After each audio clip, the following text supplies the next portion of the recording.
Stop looking for the 1943 copper cent for just 1 minute because you're walking past a 5-figure fortune every single day. Most collectors believe the 1930 wheat penny is a high mintage, low-value filler. They're wrong. Deep within the vaults of elite numismatic estates, there is a specific subset of MS63 Red specimens that were effectively banned from public circulation by a silent agreement among the era's banking elite. We aren't talking about common brown junk. We're talking about high-luster, copper-rich anomalies that shouldn't exist given the economic collapse of the Great Depression. Why did heritage auctions just witness a bidding war over a coin that technical guides say is worth $10?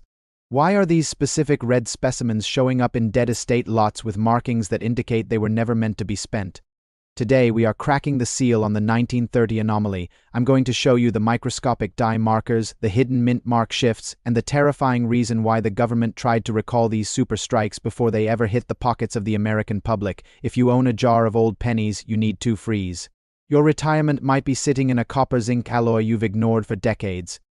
You have to understand the environment of 1930 to realize why these coins are so dangerous to the status quo. The United States was spiraling into the Great Depression. The Philadelphia Mint was churning out over 157 million pennies, but the quality control was abysmal, or at least that's what the history books tell you. In reality, a select number of dies were prepared with a level of precision usually reserved for proof specimens. These weren't meant for the hands of the breadline workers. They were presentation pieces that somehow leaked into general circulation. When we talk about MS63 Red specimen, we are talking about a coin that has retained at least 95% of its original orange-red mint luster. For a 90-year-old copper coin, that is statistically impossible unless it was shielded from the atmosphere in a way that suggests insider hoarding. But wait, it gets crazier when you look at the S and D mint marks from that year. While Philadelphia was flooded, the San Francisco and Denver mints were operating under high-security protocols. A 1930S in MS63 Red is a rarity, but a 1930S with the large S over small s variety is the ghost that haunts every high-end auction at Stack's Bowers. If you find one of these in an old cigar box from your grandfather's estate, you aren't looking at a penny, you're looking at a down payment on a house. The technical term for this is repunched mint mark or RPM. In 1930, the hand-punching of these marks led to human errors that the Treasury tried to suppress. They didn't want the public to know that the currency was being manufactured with such wild inconsistencies. They wanted a uniform, devalued appearance to match the national mood. Let's talk about the banned status in numismatic circles. There's a persistent report of a 1930 matte finish experiment. Officially, the US Mint stopped making matte-proof pennies in 1916. However, internal memos recovered from the Philadelphia archives suggest a secret run of 1930 cents struck on polished planchets with a high-pressure toggle press. These coins have razor-sharp rims and a wire edge that can cut through a plastic flip. When these started appearing in the 1950s, the Treasury allegedly reached out to major dealers to quietly acquire them. They didn't want a secondary market of elite pennies while the rest of the country was dealing with the fallout of the gold recall a few years later. If you have a 1930 penny that looks too good to be true, if the feathers on Lincoln's coat or the lines in the wheat stalks are so sharp they look 3D, you might have a banned specimen. But how do you actually identify these without being a certified grader? You need to look at the intrinsics. Most 1930 pennies you find in unsearched rolls are actually cleaned or reprocessed. A genuine MS63 Red will have cartwheel luster. When you rotate the coin under a single light source, the light should spin around the surface like the spokes of a wheel. If the light is dull or flat, the coin is dead. But if that luster is vibrant, you need to grab it 10x loop and look at the date. We are looking for die doubling. Specifically, look at the O in 1930. On the rarest specimens, there is a distinct secondary image on the inner loop of the 0. This isn't machine doubling, which is a common manufacturing flaw. This is a double die obverse or do. In the world of high-stakes numismatics, a do 1930 in red condition is a holy grail item that bypasses the standard price guides entirely. Now let's get into the technical slabbed advantage. Why does a coin in a plastic holder sell for $5,000 while the same coin raw sells for $50? It's all about the attribution. When you send a 1930 anomaly to PCGs or NGC, you aren't just getting a grade. You are getting a pedigree. For the 1930 penny, the VAM-style attributions, though usually for silver dollars, are being applied by specialists to identify the specific die pairs used. Some dies were clashed, meaning the obverse and reverse dies hit each other without a coin in between. This leaves a ghost of the wheat stalks on Lincoln's neck. If you find a clashed die 1930 MS63 Red, you have found a mechanical error that was supposed to be destroyed. The fact that it survived suggests it was smuggled out of the mint. Wait, it gets even more intense when you look at the planchet anomalies. During the transition of 1930, the copper supply was fluctuating. Some pennies were struck on planchets that had a higher than normal tin content. These are the golden 1930s. They don't look like copper. They have a yellowish, brassy hue. If you find one of these, do not under any circumstances clean it. The moment a chemical touches that surface, the red designation is stripped away and the value drops by 90%. Professional numismatists look for original skin. That means the coin has the exact surface it had the second it was struck in 1930. Why are these hiding in US estates? Think about who was alive and saving money in 1930. It was the generation that survived the Great War and was now staring down the barrel of the Depression. They didn't trust banks, they hoarded hard assets. While the wealthy were buying gold, the middle class and the working elite were sorting through their change. They noticed these high-quality strikes. They put them in envelopes, marked them "Do Not Spend," and tucked them into the backs of safes. These estates are just now being liquidated by grandchildren who think a penny is just a penny. They see a 1930 and think it's common because the mintage was high. They don't see the MS63 Red potential. They don't see the band die markers.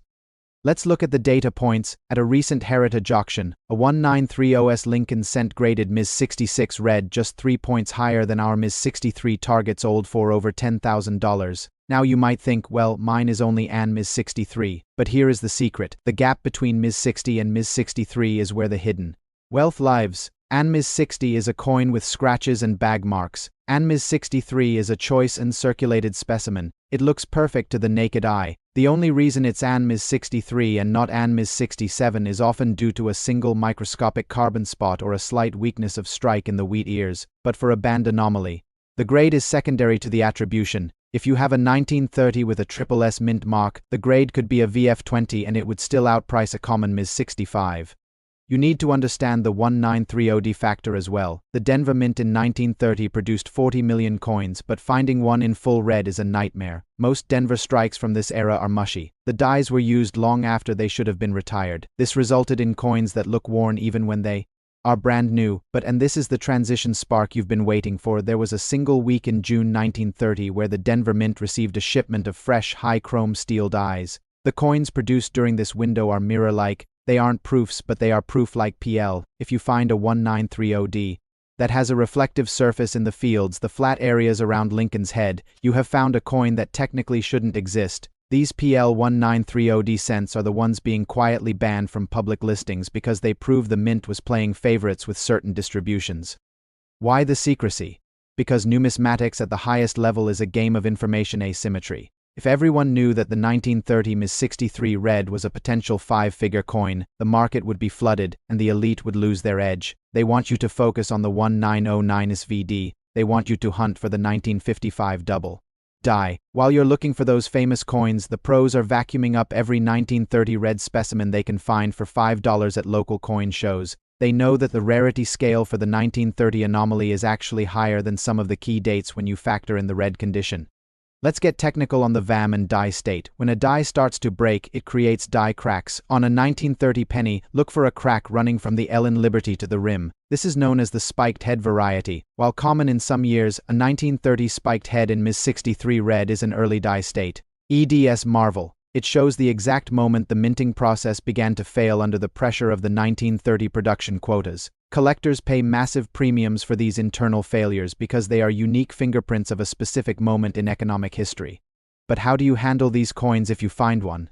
This is where most people lose their hidden wealth. If you find a red penny, do not breathe on it. The moisture in your breath can cause verdigris, that nasty green oxidation, to start forming within seconds. Use cotton gloves or plastic tongs. Place it in a non-PVC flip. If you put a 1930 red penny in a cheap plastic holder from the 1970s, the PVC will off-gas and turn your 5-figure coin into a worthless piece of corroded metal. This is why certified and slabbed coins are the only ones that hold their value. The slab is sonically sealed and protects the intrinsics of the copper. Let's talk about the 1916D Mercury dime for a second. Everyone knows it's the king of dimes, but did you know that in terms of survival rate in high grades, the 1930s penny is actually rarer in MS63 Red? The only reason the dime is more expensive is brand recognition. The 1930 anomaly is the insider's play. It's the coin you buy when you want to front-run the market. As more people realize that condition rarity is more important than mintage rarity, the 1930 red specimens are going to explode in value. We are seeing it happen right now in private sales that never hit the public realized prices lists.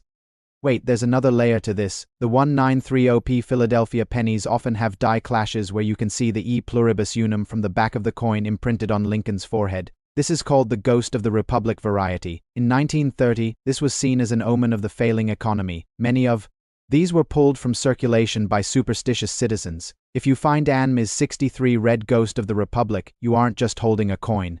You're holding a piece of American folklore. The auction results for these clashed specimens are erratic because they so rarely come to market. When they do, the VAM hunters go absolutely insane. Let's address the bullion value vs the numismatic value. A penny is 95% copper. At current melt prices, it's worth about 2 cents. That's a 100% return on investment just for the metal. But that is the floor. The ceiling for MS63 Red 1930 anomaly is limited only by the number of billionaires who want to complete a conditioned census set of Lincoln cents. There are only a handful of these coins at the top of the grading charts. When one of them moves, it moves the entire market. So where are you looking? Don't just look in coin folders, look in bulk wheat bags, look in the estate jewelry boxes where people kept lucky pennies. A lucky penny from 1930 was often a brand new red specimen given to children during the Depression. Because these were kept as mementos and not spent on bread, they have survived in stunning condition. If you see a penny that looks too red, check the date. If it's 1930, your heart rate should start climbing. Now let's talk about die variations in the trust lettering. In some 1930 specimens, the W in God We Trust is blunt while others are sharp. The sharp W is the indicator of a master die strike. These were the first coins off the press after the dies were polished. These are the ones that reach the MS63. MS63 Red grades. If you have a blunt W, it's still a great coin, but it's not the anomaly we are hunting for. We want the sharp W, the red luster, and the zero do. But why was this banned? Let's go back to the secret history. In 1930, there was a proposal to change the composition of the penny to a cheaper alloy to save money for the war effort, which was already being anticipated by some in the Treasury. A small batch of experimental cents was struck in 1930 using a different copper-zinc ratio. These coins have a slightly different ring test sound. If you drop a normal 1930 penny, it has a thud. If you drop an experimental 1930 anomaly, it rings like a bell. These were supposed to be destroyed, but like all things in the US Mint, some walked out the back door. These are the banned specimens that show up in elite estates. They are technically illegal to own in the same way the 1933 Double Eagle was until the government gave up trying to find them. This brings us to the pattern interrupt of this entire mystery. The 1930 penny isn't a filler, it is a diagnostic coin. It tells you the health of the mint during the greatest economic collapse in history. If you find a high-grade 1930, you are looking at a survivor. You are looking at a coin that escaped the melting pots of World War II, the copper recalls of the 1970s, and the zinc transition of 1982.